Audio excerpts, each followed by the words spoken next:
So మీకు తెలుగు లాంగ్వేజ్లో first movie కదా, సో మీకు అంటే శ్రీ విష్ణు గారు అన్నట్టు ఇది డైలాగ్ బేస్డ్ స్క్రిప్ట్ కదా, డైలాగ్స్ చాలా ఇంపార్టెంట్ ప్లేస్ ఉంటాయి. వాటిని ఎలా ఆ టైమింగ్ ఎలా పట్టుకోగలిగారు? Actually,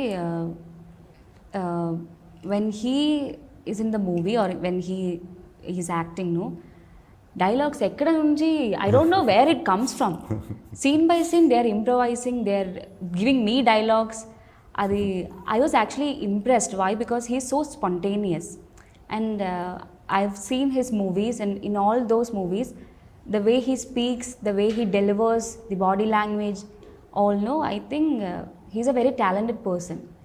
Did you write dialogues for this movie also? No, on spot. On spot dialogues. Improvisation. అంటే పాపం మంచిగా ప్రిపేర్ అయ్యేది తను. అంటే అందరిలాగా డైలాగ్ చెప్పేయటం అలా కాదు. వర్క్ అంటే మూడ్ ఏంటి, సీన్ ఏంటి అలా బాగా ప్రిపేర్ అయ్యేదన్నమాట. నేను కొంచెం ఎక్కువ ఫ్లోలో ఏది ఫ్రీ ఫ్లోలో కొన్ని యాడ్ అవుతుంది, ఇది బాగుంటుందో అవి యాడ్ చేస్తామని అనుకోను, బట్ వచ్చేస్తాయి నోట్లో, నాకు అలా స్పీడ్గా వచ్చేస్తాయి. పాపం ఫస్ట్ 1 day 2 day ఆగితే నాకు అప్పుడు అర్థమైందనమాట. ఓకే పెట్టి చేస్తుంది అంటే చాలామంది అలా గొమ్మని చేయరు, ఊరినే ఇచ్చిన వెంటనే డైలాగ్ కింద చదివేస్తారు. బట్ నా ఫిలిమ్స్లో కొంచెం హీరోయిన్స్ కంపల్సరీ ఇంపార్టెన్స్ ఉంటుంది. ఈ అమ్మాయి కూడా ఏంటంటే ఊరికే చేసేసినట్టు కాకుండా ఏదైనా ఇవ్వాలి, ఆ ఎఫెక్ట్ ఉండేది.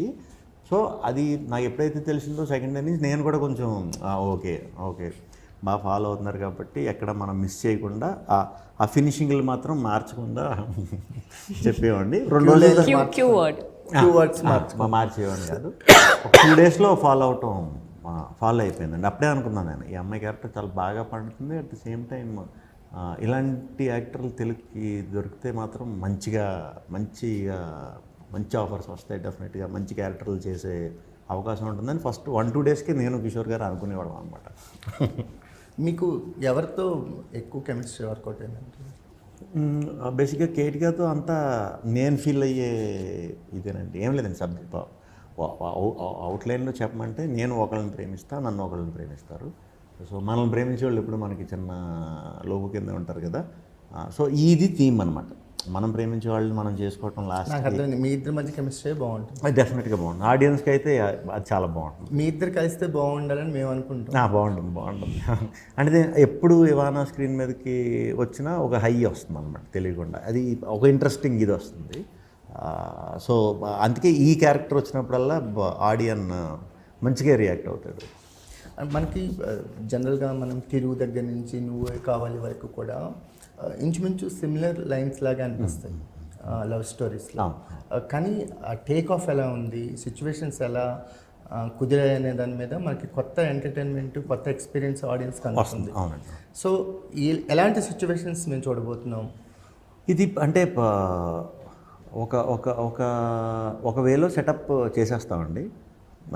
ఫస్ట్ హాఫ్ అంతా కూడా ఎలా ఉంటుందంటే ఏం స్పూన్ ఫీడింగ్ ఏమి లేకుండా సింగిల్స్ లైఫ్ ముందు ఎలా అంటే సింగిల్స్ లైఫ్ ఎలా ఉంటుందని దాని మీద ఒక సాంగ్ వేసి ఇలా ఏం చెప్పకుండా ఎస్టాబ్లిష్మెంట్ ఏమి లేదు, డైరెక్ట్ కథలోకి డైరెక్ట్ పాయింట్లోకి. ఎందుకంటే అది సింగిల్స్ అందరికీ తెలుసు, అందరూ సింగిల్ లైఫ్ జర్నీ దాటే వస్తారు కాబట్టి దాని గురించి ఎక్కువ టైం వేస్ట్ చేయకుండా డైరెక్ట్ కథలోకి ఎదురు చూస్తున్నారు అనేది ఎస్టాబ్లిష్ చేసేసి ఒక ఇద్దరు ఎప్పటి నుంచో ఎవరన్నా దొరికితే బాగుంటుంది ఎదురు చూస్తున్నారు, వీళ్ళకి నచ్చకపోవటం, సెట్ అవ్వకపోవటం ఏదో మొత్తానికి అవ్వాలి. ఇప్పుడు మొత్తాన్ని దొరికేశారు.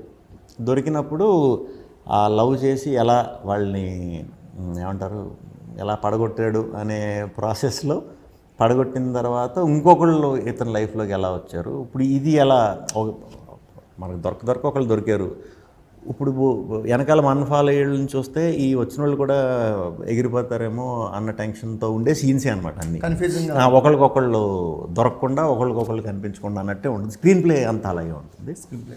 ఎప్పుడైతే ఏమన్నా సీన్స్ వస్తాయో అప్పుడు మళ్ళీ స్ట్రైట్కి వెళ్ళి కథలోకి ఒక స్క్రీన్ ప్లే యాడ్ అవుతుంది, వెళ్తుంది అనమాట. ఆ స్టైల్లో చాలా ఫ్రెష్ ఇది మన తెలుగు ఫ్రెష్ టేక్ ఆఫ్.